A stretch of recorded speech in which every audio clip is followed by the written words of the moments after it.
All right, strap in, everyone. We're diving into some pretty murky waters today. You sent us a clip, and it's from the Alex Jones show. Yeah, Alex Jones and Dr. Jerome Corsi. right, Corsi. And they're making some pretty wild accusations about, a deep state.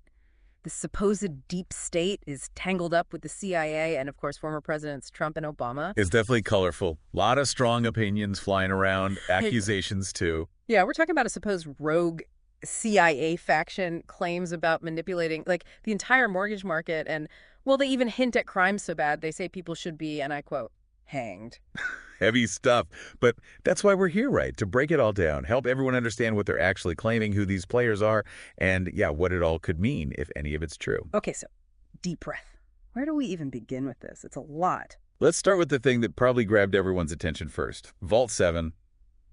Sounds like a Bond villain's lair, right? It does. So what is Vault 7, according to them? The source claims it's this super secret CIA program, and its capabilities are, well, they say it's beyond what most people can imagine. Okay, that's vague.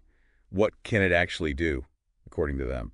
Corsi, he claims this program can, like, remotely control cars, mess with any electronic device, even make it look like a cyber attack came from a completely different country. So, like, the CIA could frame someone for hacking and make it look like Russia did it or China. Exactly. That's their claim. And they tie this directly to Trump, of course. The whole spying on Trump thing, the Russia collusion accusations from back in 2016.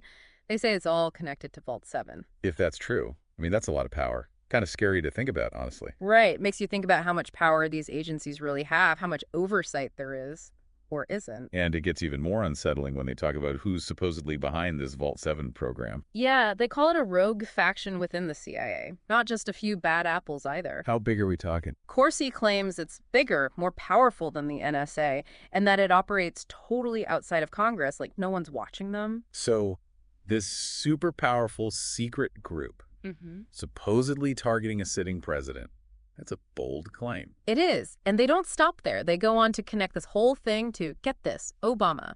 Specifically what they say Obama did with Fannie Mac and Freddie Mac. Okay, those names I recognize. Yeah. But to be honest, I'm not sure I fully get what they do. They're basically the, big players in the U.S. mortgage market, government-backed, but they buy up mortgages, bundle them, sell them to investors, keeps the market moving, makes it easier for regular people to get home loans. So kind of crucial to the whole American dream of owning a house thing. You got it.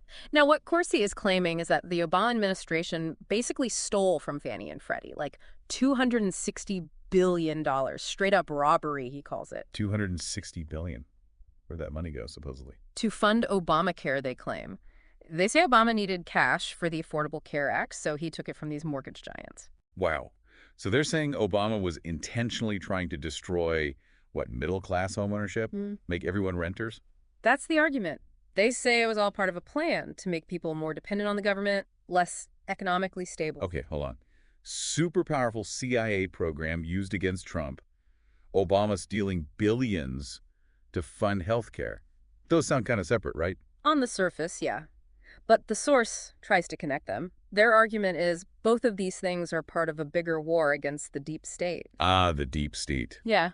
Everyone's favorite buzzword. What does it even mean in this context? Basically, they're talking about this network of powerful people hidden within the government, intelligence agencies, and they're pulling the strings, they say. So everything, the CIA stuff, the financial stuff, it's all this deep state trying to undermine Trump, stay in control. That's the core of it. They even call it a death battle. Like the stakes are that high for whoever's involved. Death battle? That's pretty dramatic. They're basically saying this deep state is willing to do anything to stay in power. That's the picture they paint. They say if these crimes were exposed, it'd be the end for these powerful figures. Jail time, worse. Who knows, according to them. So that's the lay of the land. Rogue CIA, financial schemes, deep state puppeteers. It's a wild story.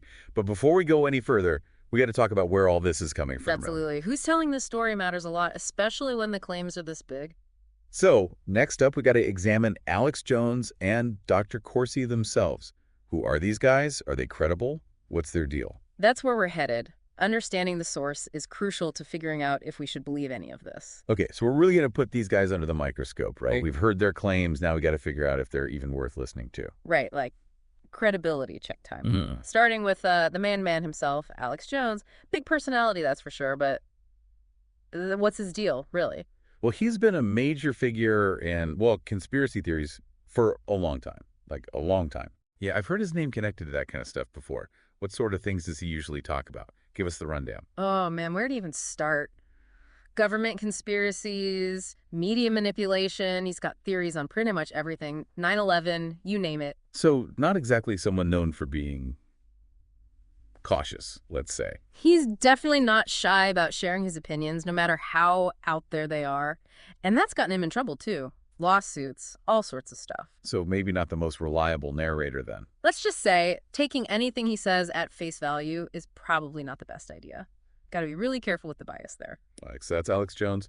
What about the other guy, Dr. Corsi? Yeah. He's presented as some kind of expert, right? Right. Dr. Jerome Corsi, he's an author, political commentator, very much in the conservative right-wing world.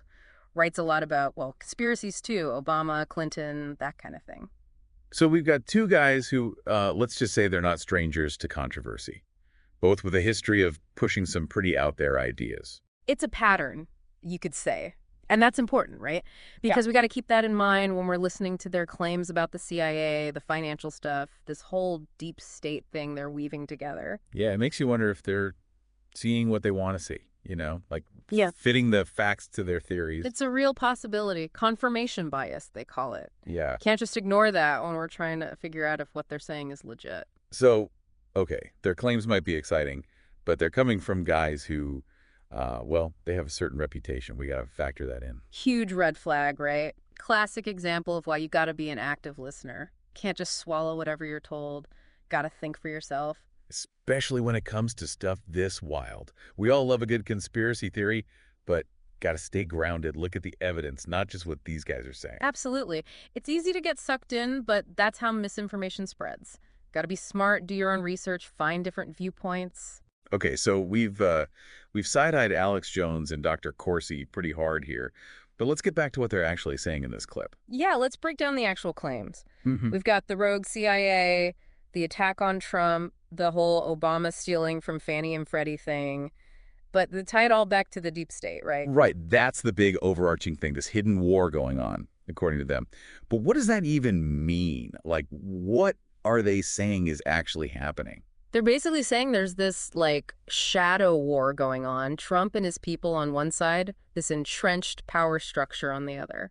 So it's not just about Trump, it's about what? Like this deep state trying to control everything, going against what the people want. That's their argument. And they make it sound super intense, like life or death stuff. Remember that death battle phrase? Yeah, it's like a spy thriller almost. Yeah. Secret agents fighting in the shadows. That's the vibe they're going for. But to back it up, they use things like Trump saying he was being spied on, and then this supposed financial scandal with Fannie and Freddie. Trying to connect the dots, make it seem like it's all one big plot. Exactly. But we got to remember, this is just their interpretation. And they have a huge bias. They love a good conspiracy theory, so take it with a grain of salt. Right. Just because things happen around the same time doesn't mean they're connected, right? Yeah.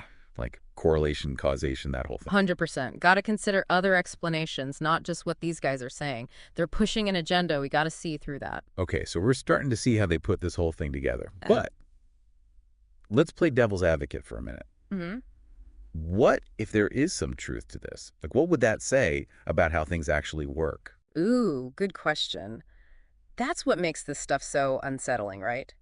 If there really are these powerful people operating in secret, doing whatever they want, that's scary. Makes you question everything. Like, who do we trust? Who's really in control? Right. Do our institutions even work the way we think they do? Big questions. Even if these specific claims aren't true, it makes you think, right?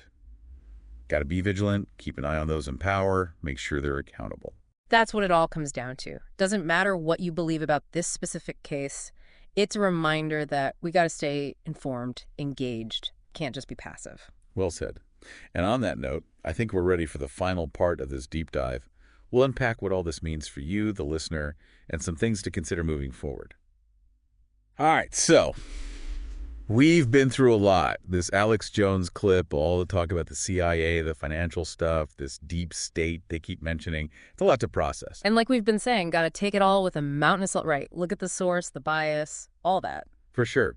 But even if we're super skeptical, there's still this question, like, why? Yeah. Why would anyone do this stuff, even if it's true?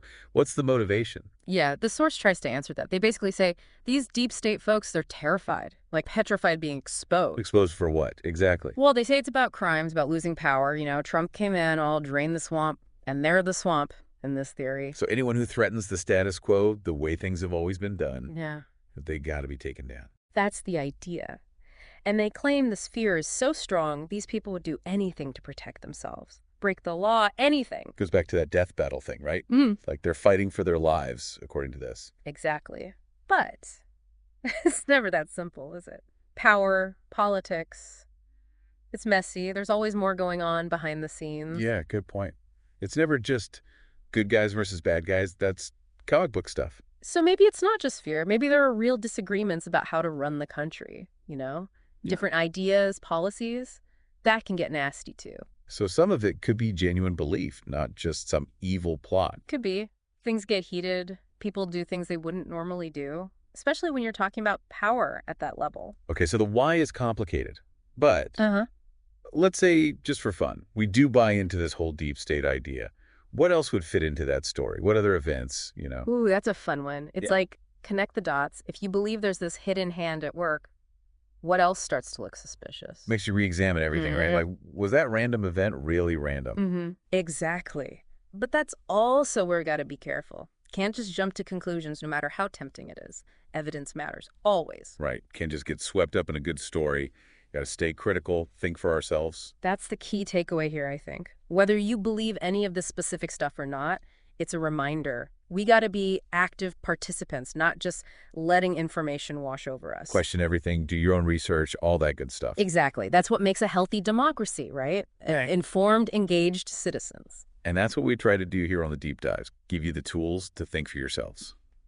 So, thanks for listening, everyone. Keep those minds sharp, and we'll see you next time.